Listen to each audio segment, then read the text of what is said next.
Bueno, vamos a arrancar con la siguiente presentación entonces. La charla a cargo de Federico Sandler, denominada Don't Be Fede. Federico es un profesional experimentado en finanzas corporativas con una sólida formación multicultural, trayectoria demostrada y más de 15 años de experiencia en Internet para consumidores, comercio electrónico y servicios financieros. Experto en modelado financiero, análisis de calificación de riesgo crediticio, valoración y relaciones con inversores. Es licenciado en Economía y Finanzas de la Universidad de Bentley de Estados Unidos y magíster en Finanzas Corporativas de la Universidad del SEMA. Ha trabajado en Nubank, uno de los bancos más grandes del mundo, también en Mercado Libre, que en la actualidad se ha convertido en una de las fintechs y e-commerce más importantes de Latinoamérica. Bueno, Federico, nos estás escuchando, buenas tardes, bienvenido. Y mi primera consulta es, ¿por dónde va? ¿Por qué el título de esta charla, Don't Be Fede? Adelante. Ok, muy bien, muchas gracias y buenas tardes a todos. Y iba a empezar por ahí. La charla se llama Don't Be Fede porque esencialmente en mi vida soñé toda mi vida en llegar a Wall Street y cuando llegué a Wall Street me pareció una basura y es muy importante que la audiencia entienda que es muy importante buscar el propósito en la vida y no perseguir el dinero, porque si perseguís el dinero van a terminar como yo. Y es importante, por eso es que la charla se llama Don Fede. Pero creo que va a tener mucho más contexto si lo llevo por la presentación. La idea es un poquito, primero contarles quién soy y por qué una persona que tiene un rodete y una remera de Tesla está en una posición de darles algún tipo de consejos. Entonces quiero presentar quién soy, eso va a ser la primera parte.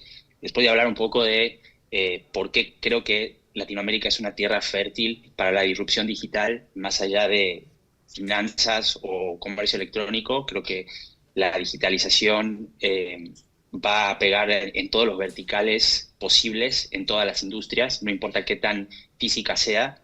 Después la idea es de mostrar ejemplos de cómo vi la digitalización de adentro, primero en Mercado Libre y después en Nubank, con algunas métricas muy fáciles de seguir. Después también les voy a contar un poco, creo que es importante para la audiencia que entienda, si a mí me preguntaran qué aprendí siendo director de relación con inversores de las dos compañías de tecnología más importantes de Latinoamérica y dos del mundo, son 6 parámetros que yo pienso y que ustedes tendrían que pensar como emprendedores. ¿Cómo construyo una empresa o un emprendimiento durable? Es lo mismo para una compañía de tecnología que para un kiosco, digamos, o sea, funciona de la misma mecánica.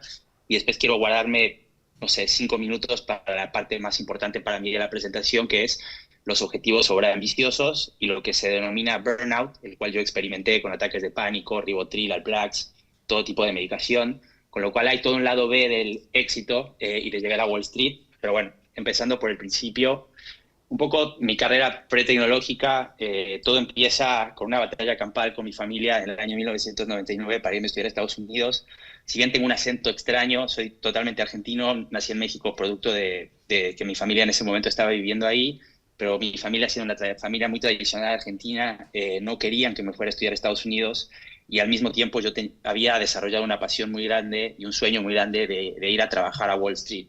Con lo cual mi primer prueba de resiliencia y de objetivos en la vida vino muy temprano en mi vida. Mi papá me despidió en Ezeiza, no me llevó a Estados Unidos, fui el único de toda mi camada de alumnos internacionales que no fue con los padres, terminé siendo adoptado por una familia egipcia cuando llegué ahí. También tuve que conseguir un empleo para pagar mis propios gastos, porque si bien mi familia podía pagar, no querían que me fuera, entonces me hicieron la vida lo más difícil posible. Y es así que a mediados de 2002 empiezo a hacer las entrevistas, hago una pasantía en Morgan Stanley, en banca privada, gratis, porque si no empieza a comerse mi visa y mi plan era llegar a Wall Street.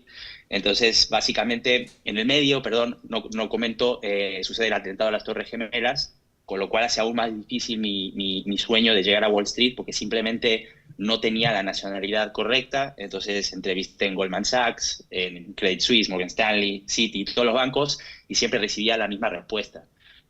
No podemos contratarte porque no tenés ciudadanía americana. Con lo cual ahí estaba en dos opciones. Podía volverme a la República Argentina en el año 2003 completamente en llamas, con una educación que mi familia se gastó casi $300.000 para educarme, o podía abrirme abanico de posibilidades y empezar a buscar empleos en otras cosas que me acercaran a mi objetivo de largo plazo. Entonces, lo que empecé a entender es que uno en la vida tiene que tener objetivos de corto plazo que te den la fuerza para seguir adelante y un objetivo de largo plazo, que en su momento fue llegar a Wall Street, que después voy a contar que llegué. Pero esencialmente viene el momento de mi graduación.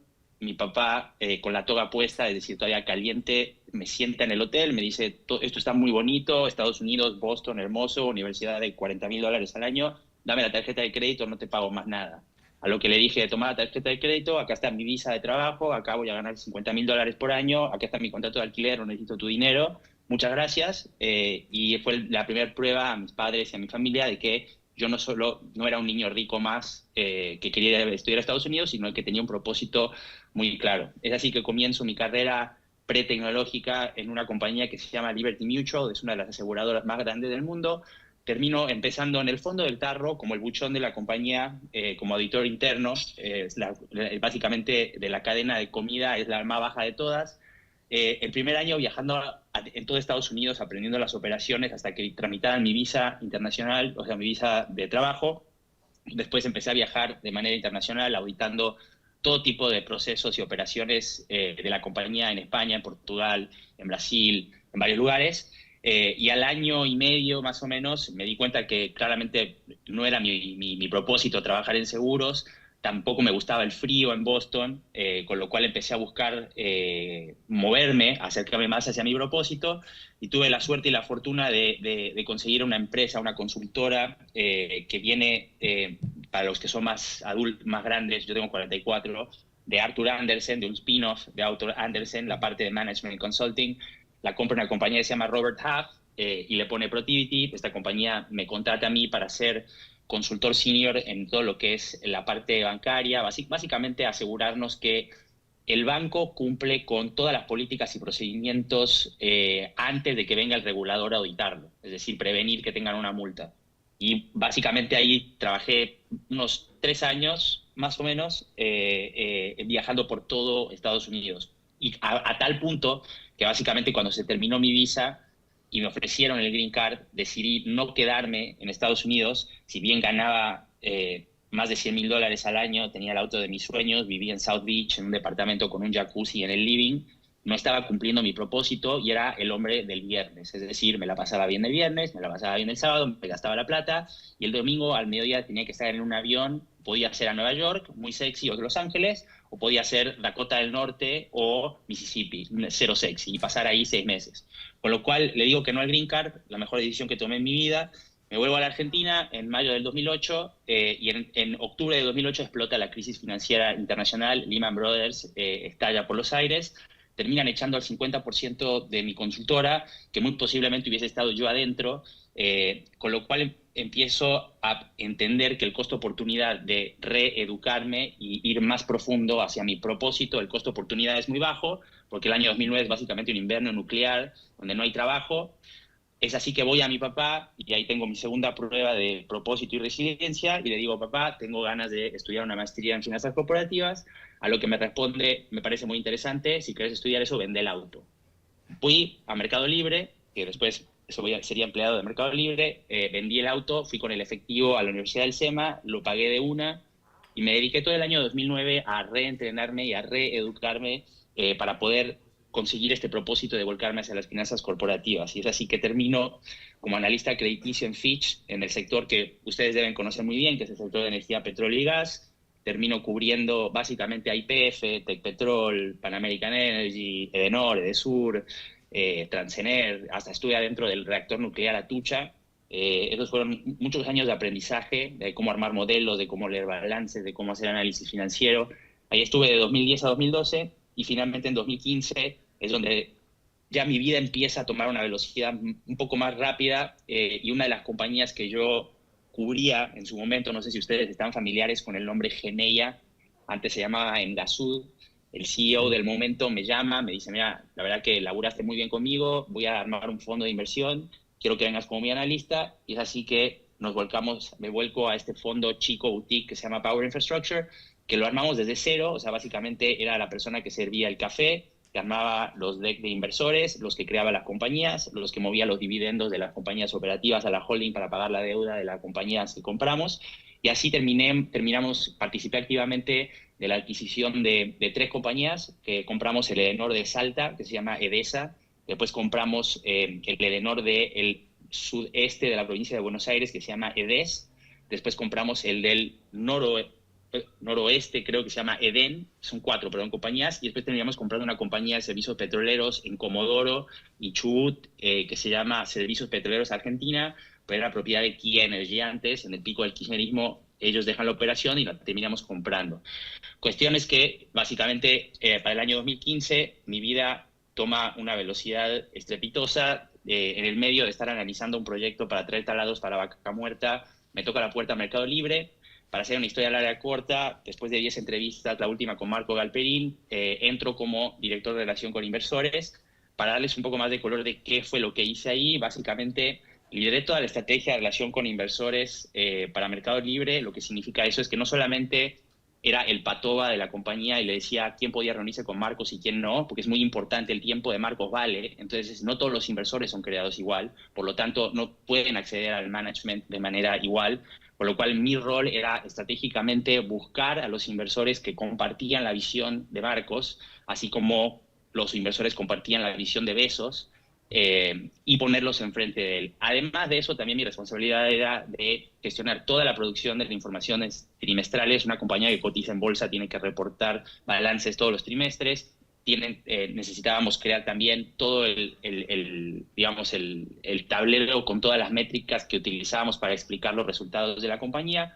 Y finalmente en 2018 empiezo a tocar Wall Street de lleno, primero con la refinanciación del bono convertible de 880 millones de dólares que emitimos en el 2018. Ahí participo activamente del roadshow, del due diligence, empiezo a empaparme, viajo a Nueva York, empiezo a hablar con los mejores inversores del planeta Tierra. En el año 2019 levantamos 2.000 millones de dólares, 1.000 con PayPal y 1.000 con inversores institucionales. Follow-on básicamente quiere decir es una compañía que ya cotiza en bolsa y emite más acciones para levantar más plata y diluye un poco a los accionistas existentes. Y después finalmente también participé activamente de la emisión del bono verde de Mercado Libre en el año 2020, que fueron 1.100 millones de dólares, básicamente para repotenciar la parte de la flota a autos eléctricos en Brasil y también para electrificar todos los centros de distribución de Mercado Libre. Era una persona muy feliz en Mercado Libre, pero tuve un problema grave, que es por lo cual termino en Nubank, que en retrospectiva fue un grave error, que fue nunca supe desarrollar el no. Entonces, como siempre decía todo que sí, y era el niño perfecto, no sé cuántos de ustedes están familiarizados con cómo funcionan las promociones en las compañías de tecnología, pero básicamente es el juego de las sillas musicales. Alguien se va a quedar sin la promoción. Y como yo siempre decía todo que sí y no me hacía valer, una cosa es ser engreído, otra cosa es saber lo que uno vale. A la hora de las promociones era, Agustín, se nos puede ir a Amazon. José, se nos puede ir a SoftBank. Fede no se da más. Con lo cual pasaron varias rondas donde no fui promovido y ahí es donde Nubank me toca la puerta. En ese momento, básicamente la única medalla que no tenía en el placar era haber hecho una salida a bolsa. También en su momento, como yo era gerente de relación con inversores de Mercado Libre, muchos inversores me pegaban durísimo con Nubank porque yo veía el crecimiento que estaban teniendo en Brasil y cómo estaban no solamente creciendo más rápido que Mercado Libre, pero estaban ganándole participación de mercado a los bancos de manera estrepitosa, con una cultura muy similar a la de Mercado Libre. Y siempre me dije a mí mismo que si hubiera una compañía que me iría, sería Nubank, pero en ese momento no había pandemia. La pandemia también habilitó que yo me pudiera ir a Nubank porque empecé a trabajar remoto. Entonces, antes de entrar ahí también, muy importante, Mercado Libre, también me convertí en fellow del Aspen Institute. Ese es uno de los think tanks son organizaciones que se dedican a desarrollar profesionales, una de las más importantes del mundo. Mercado Libre fue súper generoso y pagó $70,000 para mandarme y educarme para mejorar mi narrativa, para aprender más de liderazgo, para aprender mejor mis habilidades de comunicación. Y también logré un hito bastante importante, que es que de 2018 a 2020 fui elegido el mejor director de relación con inversores en el sector de telecomunicaciones y tecnología, cosa que hasta ahora no conozco otra persona que lo haya hecho.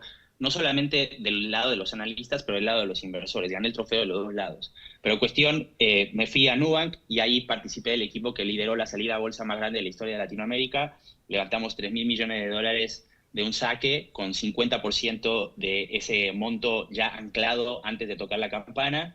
Y también otra parte muy importante de esta oferta en bolsa que fue revolucionaria es que también hicimos un programa de regalos de acciones para clientes muy grande, donde básicamente nosotros le dábamos un BDR, que es básicamente como un ADR, si están familiarizados con eso, es un depósito de una acción que cotiza en un país, en este caso Brasil. Entonces se le daba al inversor la acción, pero no le entregabas la acción por 12 meses, donde le dabas educación financiera, y en el mes 12 le dabas la opción al inversor de decir, vendo la acción de Nubank o me la quedo, y en el medio lo vas educando. Historia larga corta, esta transacción que fue el IPO de Nubank incrementó la penetración del inversor minorista en Brasil del 2,5% de la población al 5% de la población, en una población de 160 millones de personas, lo cual no es menor, pero fue una salida a bolsa muy difícil, muy compleja, me costó mucho ejecutar, pero básicamente quería explicar un poco cómo mi carrera tomó una velocidad estrepitosa, primero en Mercado Libre y después en Nubank, que básicamente en Latinoamérica no hay mejores compañías que estas dos, y yo tuve la fortuna y la suerte de trabajar para estas dos en dos de sus momentos críticos. En Mercado Libre, porque cuando yo entré no existía la red logística, no existía la parte bancaria, no existían los créditos, no existían los pagos en QR. Cuando entré eran 5.000 empleados, cuando me fui eran 20.000, el valor de la compañía había aumentado por un factor de 20, o sea, salió de casi 20, de 5.000 millones de dólares a 100.000, casi 90.000 en ese momento del pico de la pandemia, con lo cual el punto de esto es, solo tardé 15 años en lograr esto, entonces es muy importante desarrollar la resiliencia y tener objetivos claros, de corto, como yo fui escalando mi carrera, pero también de largo, que en su momento es Wall Street. Después me pareció una porquería y podemos hablar de por qué me pareció una porquería, pero es importante tener objetivos claros. Y pasando un poco a lo que yo veo en la revolución tecnológica y la digitalización de Latinoamérica, ¿por qué Latinoamérica es una tierra fértil para la digitalización? Bueno, por algunas razones. Primero que todo, porque la penetración de Internet ya es más de 85%. Además de eso, casi el 90% de la población tiene acceso a un teléfono inteligente, es decir, gente en México, gente en Brasil, particularmente, gente en Argentina que no tenía computadora y vivía en el mundo análogo completamente, ahora está completamente digitalizada a través de un teléfono inteligente que le permite pagar, le permite ahorrar, le permite asegurarse, le permite entretenerse, le permite educarse.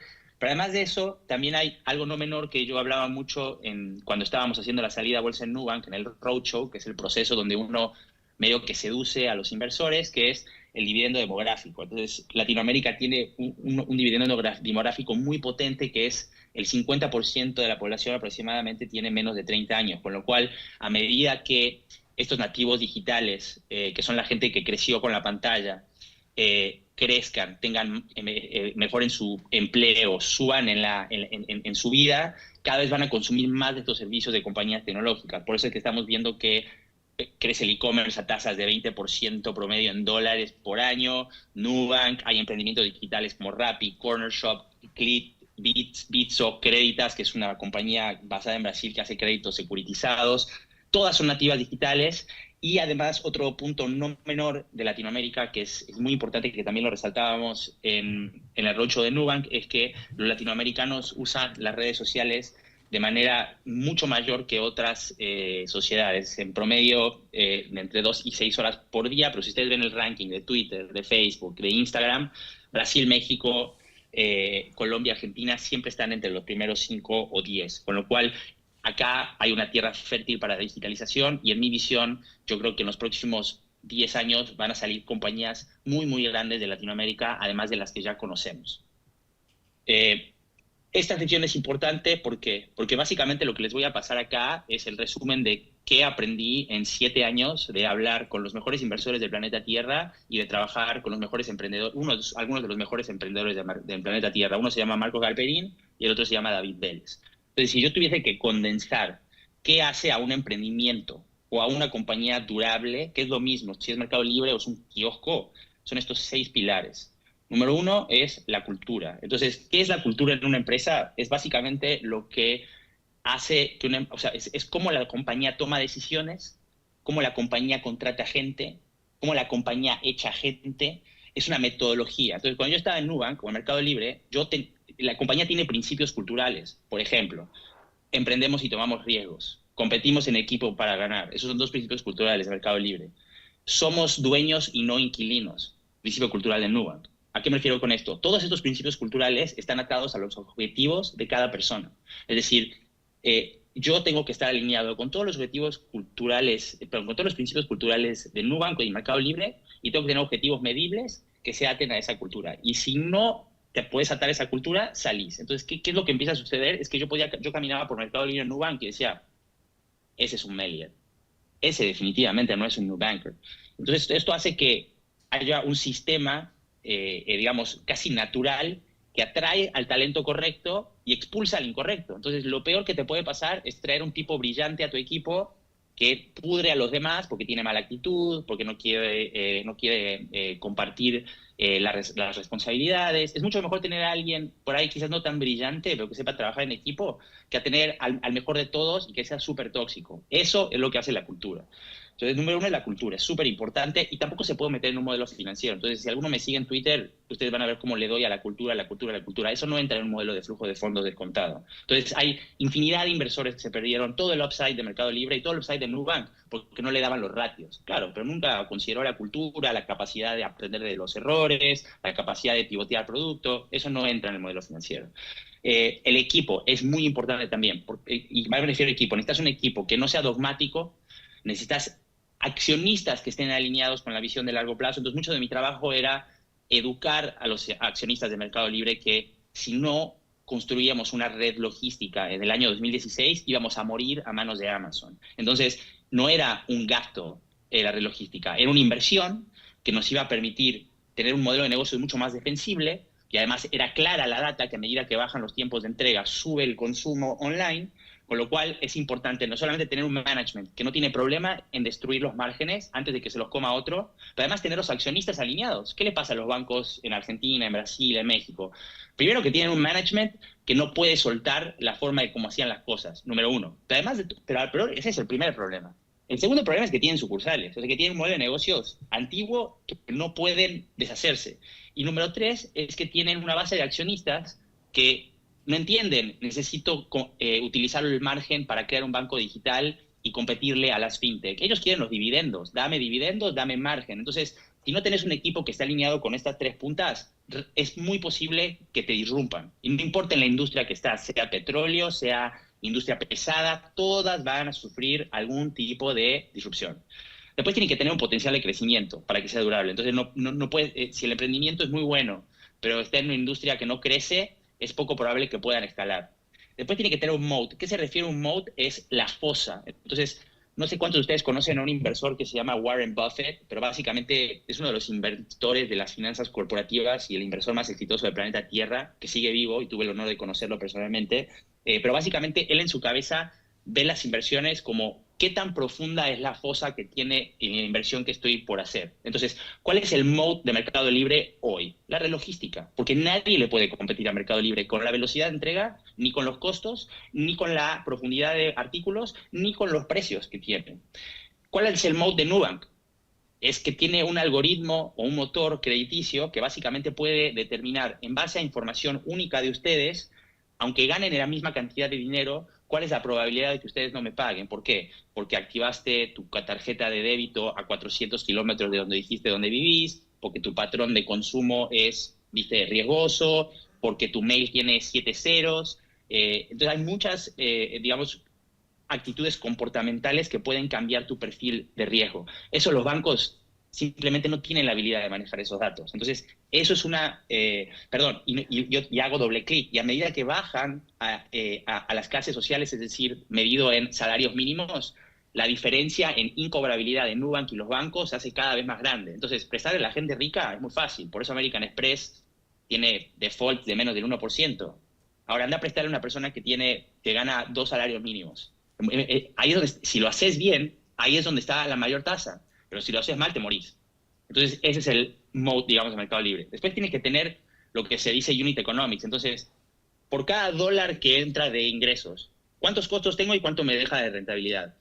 Entonces, algo que pasó mucho un poquito antes de la pandemia y durante la pandemia, hubo una explosión de liquidez en el mundo y básicamente vos decías, soy una fintech, y mostrabas un poco de crecimiento y venían los venture capital o los inversores de riesgo y te revoleaban cientos de millones de dólares.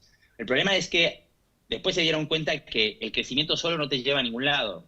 Tiene que ser crecimiento rentable, que después voy a tocar esto con los casos de Mercado Libre y Nubank. Entonces, en sus emprendimientos tienen que pensar en cómo se ven los economics. Es posible que quizás al principio del emprendimiento, porque está en el modo de inversión, no gane dinero, pero tiene que tener un camino hacia la rentabilidad y hacia la expansión de márgenes. Si no, literalmente, primero no es una compañía tecnológica y segundo que es poco probable que puedan atraer inversores. Y finalmente tiene que tener un tamaño de mercado decente. Entonces, si ustedes, viste, están buscando hacer un emprendimiento, trataría de buscar un mercado que es muy grande, porque si el tamaño de mercado son 2 millones de dólares, aunque tengan el mejor producto, va a ser difícil que ganen mucha porque básicamente el mercado es muy chico. Y acá, básicamente entrando en los casos de éxito y de la digitalización como son Nubank y Mercado Libre, empezando por Mercado Libre. Entonces, básicamente, ¿qué es Mercado Libre? Mercado Libre es una plataforma que posee externalidades de redes muy fuertes, es decir, a medida que vienen más compradores, vienen más vendedores, y a medida que vienen más vendedores, vienen más compradores, la propuesta de valor se hace cada vez más robusta y ahí empieza el crecimiento de los compradores. Agarré compradores únicos como ejemplo, pero básicamente lo que voy a articular en esta diapositiva y en la de Nubank es que ambas compañías ven esto como un proceso eterno donde la plataforma se refuerza cada vez más a medida que los usuarios la usan. Entonces, si vamos al caso de Nubank, es exactamente lo mismo. Más clientes, más escala, más datos, menos costos, menos fees, digamos, o menos tasas, mejores productos. Y los invito a que miren el gráfico abajo a la derecha y vean el crecimiento explosivo que ha tenido Nubank, es decir, pasó del año 2017 a tener menos de 2 millones de clientes al 2024 a ser el banco digital más grande del mundo en clientes, no en activos, con 100 millones de clientes. El 90% de todo esto ganado en boca. O sea, Nubank no gasta dinero en publicidad para atraer clientes. Uno, que eso es fantástico. Y dos, es que también está probado estadísticamente que los clientes que vienen de boca en boca tienen un perfil crediticio superior a los que vienen de Facebook o de Google. Entonces, Fede refiriendo a Valentín, Valentín refiriéndolo a Lucas y Lucas refiriéndolo así sucesivamente. Es importante entender que Nubank no es un banco, es una compañía tecnológica que empezó a sacar fricción desde el dolor de los clientes en las finanzas, así como Mercado Libre empezó sacándole el dolor a la gente que quería vender y no podía competir con las tiendas gigantes. Y esto me lleva a lo que es el crecimiento rentable. Entonces, si ustedes miran en el gráfico a la izquierda, van a ver esto es los ingresos operativos de Mercado Libre. 2018 negativo, 2019 negativo, ya 2020 positivo. Y esto es exactamente lo que yo le narraba a los inversores. Si ustedes vieran el gráfico para 17, 16 y 15, verían que es todavía más negativo. Entonces, ¿qué es lo que sucedió? Mercado Libre entró en un ciclo de inversión muy fuerte, donde empezó a construir centros de distribución, ¿sí? Eso comprimió los márgenes, pero una vez que se construyeron esos centros de distribución, y una vez que esos centros de distribución se empezaron a llenar de productos, y la gente empezó a recibir los productos, obviamente acelerado por la pandemia, más rápido, miren cómo empieza a crecer explosivamente de manera rentable. El margen sube de menos 6.7 en 2019 a 3.2, a 6.2, a 9, a 14. Entonces, esto es lo que ustedes quieren ver de una compañía tecnológica. No solamente que crece de manera explosiva, pero después las ganancias empiezan a subir de manera explosiva. Es muy importante llevarse ese concepto. Y si lo vemos en Nubank, es exactamente lo mismo. No solamente crecen clientes en ingresos y en margen bruto, pero miren cómo se da vuelta el beneficio neto a medida de que empiezan a dar más préstamos, empiezan a tener más clientes, cada vez más clientes son cuenta primaria de Nubank, se expanden de países. Entonces, es muy importante no solamente estar consciente de los 6 puntos que di anteriormente, pero que el crecimiento tiene que ser rentable. De nada sirve estarle dando anabólicos toda la vida si no sabes cómo hacer plata. Ese es el caso Rappi y el caso de otras fintechs que tienen negocios no sustentables que eventualmente morirán. Entonces es muy importante tener en sus cabezas cómo llego a la rentabilidad. Y finalmente, creo que es mi parte favorita de toda la presentación es los efectos del exceso de trabajo y las metas ambiciosas. Entonces, precisamente por eso esta presentación se llama Don't Be Fed. Entonces, cuando yo estaba en Mercado Libre, antes de irme a Nubank, yo era feliz en Mercado Libre, trabajaba con propósito, me gustaba la gente con la que trabajaba y literalmente casi no se sentía que lo estaba haciendo por dinero. Ahora, ¿qué empezó a suceder? Es que la gente que estaba bajo mío, producto de la explosión de liquidez, me la empezaron a robar con sueldos absurdos.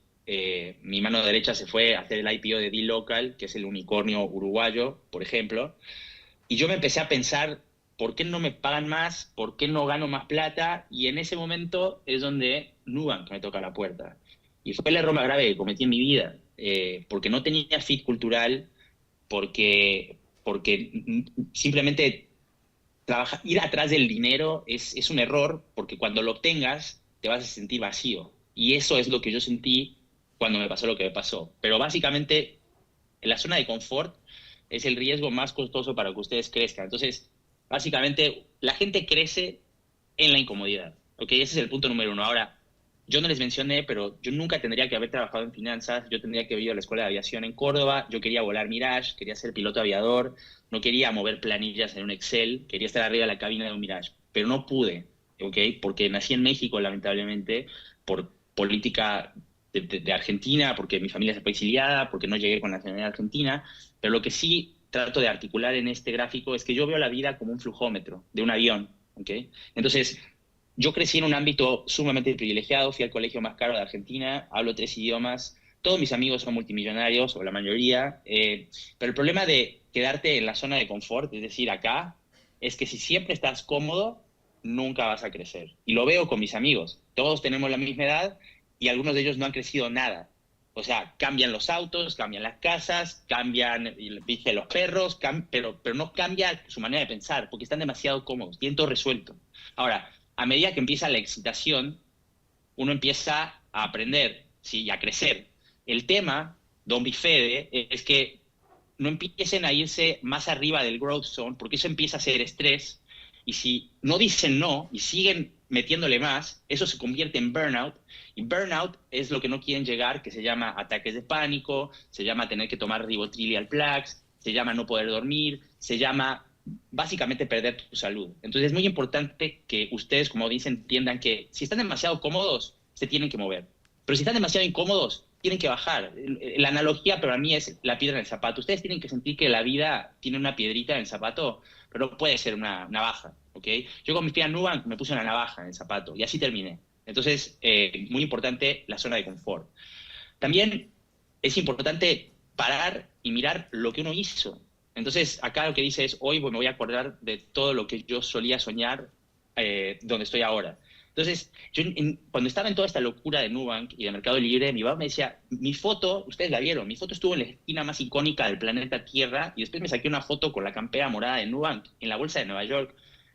Nunca le di el valor que tenía. Mi papá me decía, mi papá piensa que soy un astronauta. O sea, pensaba que era un idiota cuando quería estudiar finanzas y ahora piensa que soy un astronauta. No soy ninguno de los dos, pero nunca me frené a decir, che, mira todo lo que logré solo. Me fui con una valija a Estados Unidos y terminé haciendo la salida a bolsa más importante de la historia de Latinoamérica y manejé relación con inversores para la compañía más valiosa de Latinoamérica que se llama Mercado Libre. Nunca paré para hacer eso. Y es importante. No hay que quedarse en los laureles, pero también hay que parar la pelota a veces y decir, mira todo lo que logré. O sea, si no se vuelve hasta tóxico.